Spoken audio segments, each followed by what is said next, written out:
Hello. 5.2 representation of integers, okay, and integer algorithms. Okay, so you're probably fairly familiar with some of this, but computers store things using bits or different ways of storing numbers. So here we go. Let's just talk about it.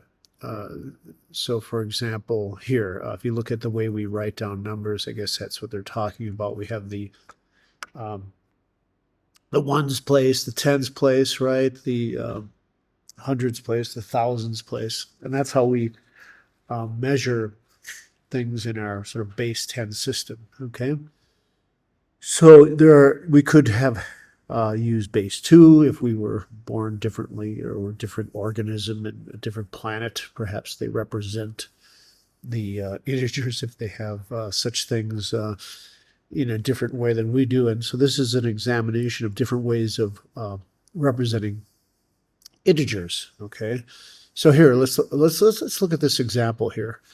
Computer representation of integers. This is quite important. Computer systems represent integers in binary, right? So compute the number of bits necessary to represent a positive integer n.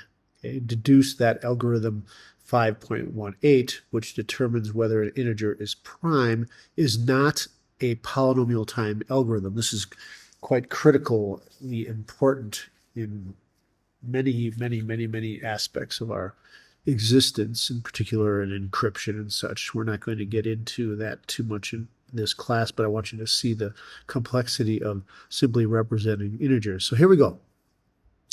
Okay, so let's take a look at this integer. Suppose that a binary representation of a k-bit integer n is this. So it's n is equal to, so 1 times 2 to the k minus 1 plus blah, blah, blah, blah, blah, blah, right? Now, if you look at that, what does that say? That basically says that 2 to the k minus 1, right, is actually less than or equal to n, because we could have all of these, all the bk's being 0, right, in which case we would get, I guess, equality. But if none of those are 0, it would actually be larger. Okay, then what do we do here? So if you realize this, then notice that that's also less than or equal to the following. You write it down, and that's equal to 2 to the k 2 to the k minus 1, which is less than 2 to the k. Okay, so we can see that this integer n is squeezed between 2 to the k minus 1 and 2 to the k. So this is our critical inequality. All right, so if you take the logarithm of both sides, you can see that k minus 1 is less than or equal to log of n is less than k, and et cetera, sort of looking at this, you get this next equation, et cetera. So therefore k is equal to what? It's the integer, the smaller, the floor of this 1 plus the logarithm base 2 of n. Okay, since k is a number of bits, so that's the number of bits required to represent n, we have proven that the number of bits necessary to represent n is this number, okay? So let's take a look at the size of s as an integer n input into this algorithm 5.18, which is the one that we wanted to use to determine whether something is prime or not, right? So what do we have? We have s is equal to that, and that's less than or equal to the logarithm of 2n, right? You just go through the calculations. So raising to the power 2 gives us 2 to the s is less than or equal to the n divided by 2, et cetera. And we see that, in fact, we get this inequality, right? So what does that mean? So the worst case time algorithm in 5.18, right, which we know is order of the square root of n, right? Thus, its worst case time t satisfies t is larger than or equal to c times, well, that's just a restatement of the square root of n. But notice that that's actually, so we obtain this inequality that t is actually greater than or equal to this, c times the square root of 2 times, and then we get this, the square root of 2 to the s, okay? So therefore, the worst case algorithm runs exponential in exponential time relative to the input size s. So that makes this detecting whether a number is prime or not a very slow running algorithm. That was just something that's very important, but I wanted to go through. And it has to do with the way in which we must represent integers inside of the computer, right? Okay, so here. Let's see if we can go and look at these examples. I want you to be able to do this, and this will come into play later on in the course. So here's an algorithm which converts an integer from base b to a decimal. And it looks very strange. You import, so here it is. This algorithm returns a decimal value of the base b integer, this, right? So the input is c, n, and b, right? Yes, okay. And an output is the decimal value of c. So you can look at this, right, and it looks very unusual, but let's go through an example to see that it actually does what we want it to do. So here we go. Suppose that we want to use this. Let's examine this algorithm here. Show that this algorithm converts the binary number to a decimal. Here, n is equal to 3. Now, notice n is equal to 3 because we start at C0, right? So n is equal to 3, even though there's like 4 of these 4 bits to decimal. So here we go. N is equal to 3, b is equal to 2, and here's our thing. C1, that's the base. C3 is 1, etc., etc. Okay. So if you go through the algorithm, the decimal value is set to 0, right? And b to the I is set to 1. We then enter the for loop. So if you look back up at that for loop, since I is 0 and b to the I is 1, then you recalculate this, you get 1. So thus the decimal value becomes 1. Then you execute b to the I equals b to the I times b, and what you come up with is 2. So that's the base. So the next time you see that since I is 1 and b to the I is 2, you continue on, and you see that c sub I times b to the I is equal to 0 times 2, that's 0. Okay, thus the decimal value remains 1, right?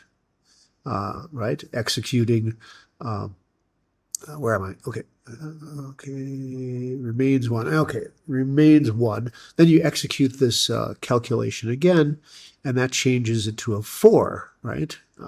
We return to the loop of the for loop. Since I equals 2 and b to the I equals 4, you recalculate again, and the c sub I is 1 time, so that's 4. Okay, so what does that do? 4. All right, so thus you add that number, right?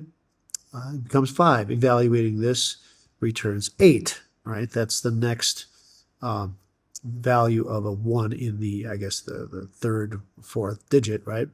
So return to the loop, do the same thing. You get 1 times 8 is 8, and then you add it up, you get 13. And then it's set to 16, for loop, etc., etc., returns 13. So you can go through this and make sure you believe that this actually converts a base b decimal to a base b number to a decimal. Okay, just going on then. So there's other systems. There's this hexadecimal system, right? And I just wanted to go over this, like how do we convert, now the other way, a hexadecimal to a decimal, right? Well, you do the same thing. Like this means, here, this means b, so b for F16, these are other things that we want to represent. These are larger than 9, right? So you have The first one is 11 times, now where's the 11 coming from? Okay, so the 11, if you should read through this, and I should have maybe been a little bit more cautious when doing this, but so the 11 is represented by here, the B, watch. 1, 2, 3, 4, 5, 6, 7, 8, 9, we use those symbols. Then A has value 10, B has value 11. And that's why here in this calculation, you're seeing B for F is 11 times 10 to the 16 squared plus 4, right? That's because there's a 4 here times 16 plus 15. It's 15 because, right, F has the value 15 times 16 to the 0. Lo and behold, you can do that also. Okay. Now here, we want to be able to go the other way, right? So this algorithm shows how to convert integers of base B to decimal. That's the one we just went through. But let's consider the reverse problem of converting a decimal to a base B. Okay, suppose, for example, we want to convert the decimal number 91 to binary. Okay, if we divide 91 by 2, we obtain, well, 45, right, with a remainder of 1. So you get this equation right here. Okay, and then what you do is let's take a look at 45. You divide 45 by 2, you get this equation. Now, substituting that back in for 45 here, we get this equation, right? And notice what's happening here. If you follow through, you see now we're looking, here we have a 2 times 45. Now we have 2 squared times 22 plus 2 plus 1. Now, going on, you divide 22 by 2, you get this equation. Okay, and then that gets you to here.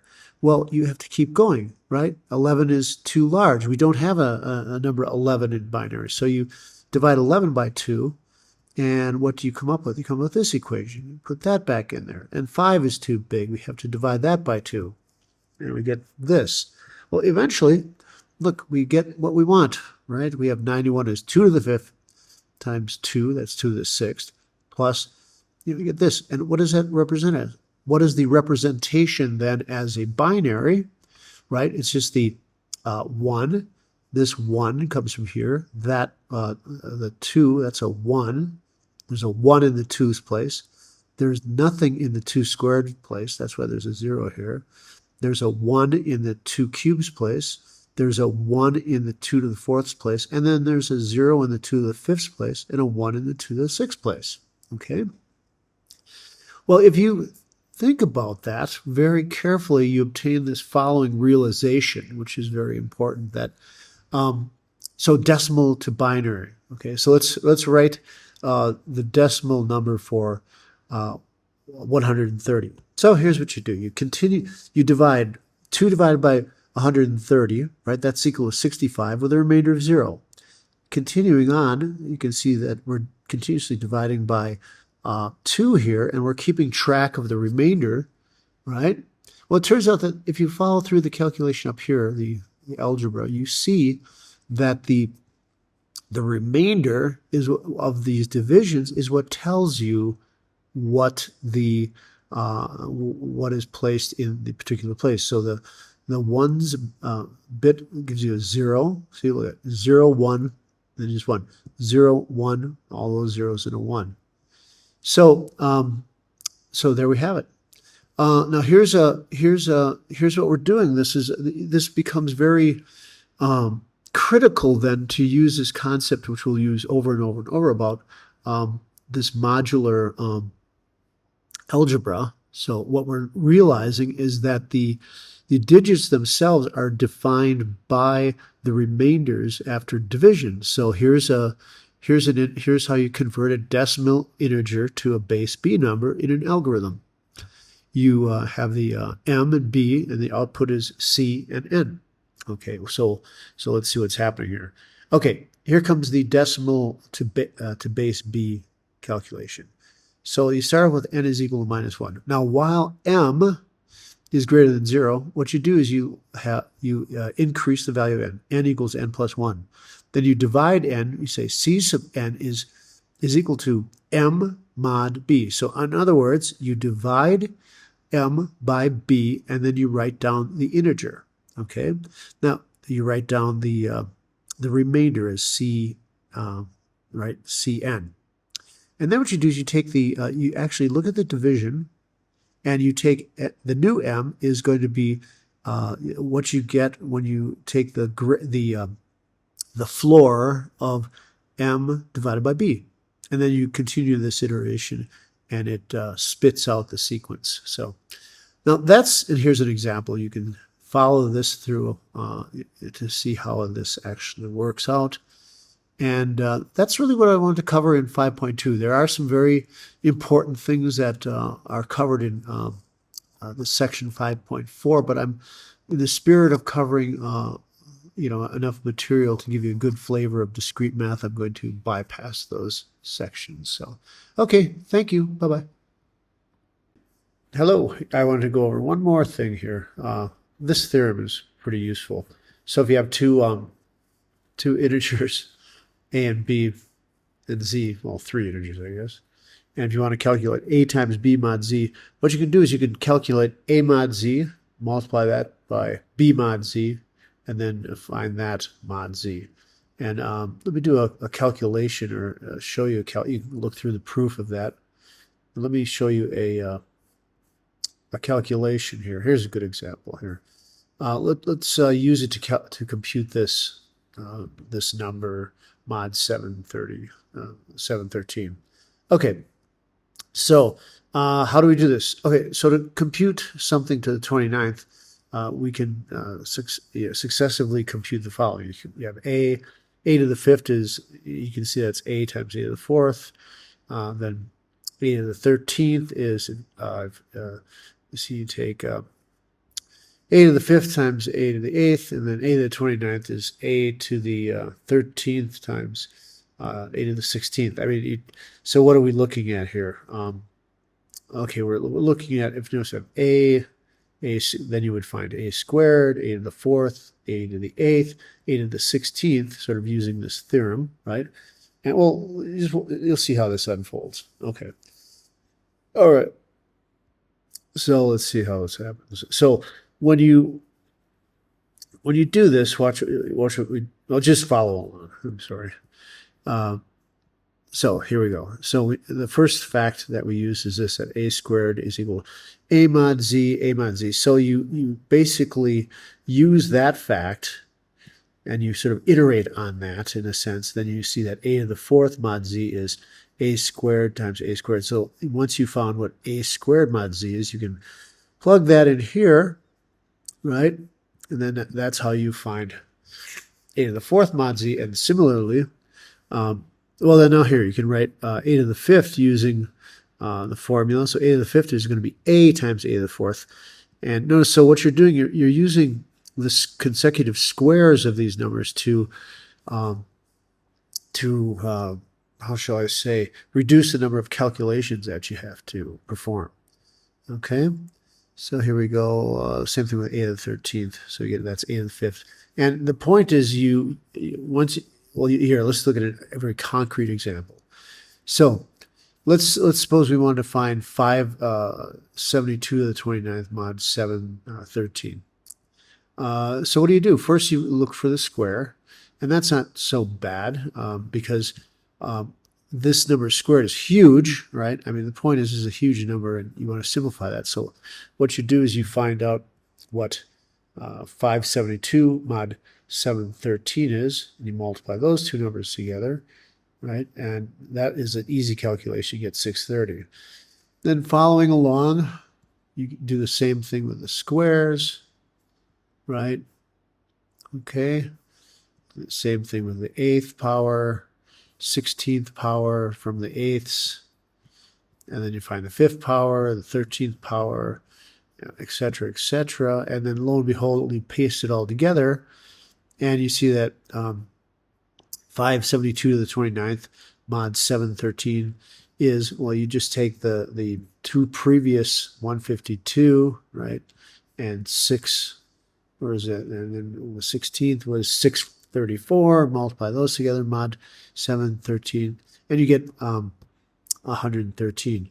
So this is actually really may not seem like it's a very time-consuming process that turns out to have many applications.